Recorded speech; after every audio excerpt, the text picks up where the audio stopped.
माघ मास अत्यंत श्रेष्ठ मास माना जाता है। जो मघा नक्षत्र में जो महीना समाप्त होता है उसको माघ मास कहते हैं।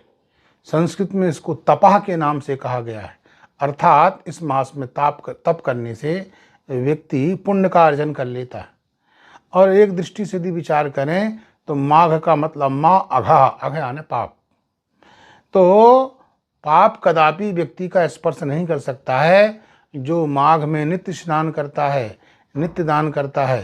इसलिए माघ सबसे श्रेष्ठ उत्तम मास माना जाता है।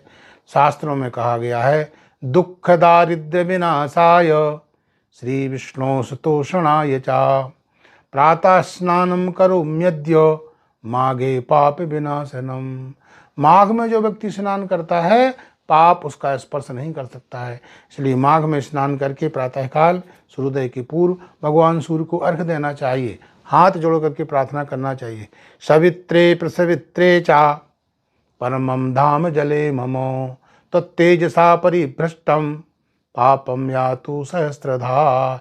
हे प्रभु, हे सविता, आपने पूरे संसार को प्रकट किया है, जल में आपकी परछाई का मैं दर्शन कर रहा हूँ। आपके तेज से परिभ्रष्ट मेरा पाप 1000 टुकड़ों में विभक्त हो गया है।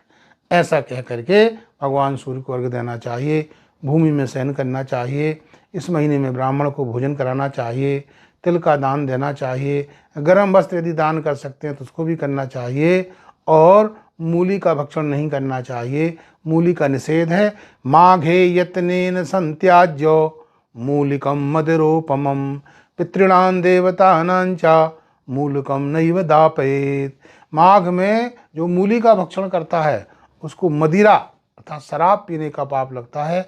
इसलिए न खाना चाहिए, न भोग लगाना चाहिए, न पितरों को निवेदित करना चाहिए। इस प्रकार से माघ मास का जो नियम पालन करता है उसको पूरे महीने का पुण्य प्राप्त हो जाता है।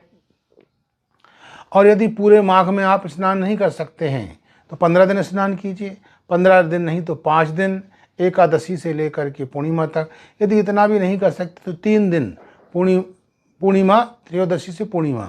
और ये भी संभव नहीं है तो 1 दिन अवश्य स्नान करना चाहिए।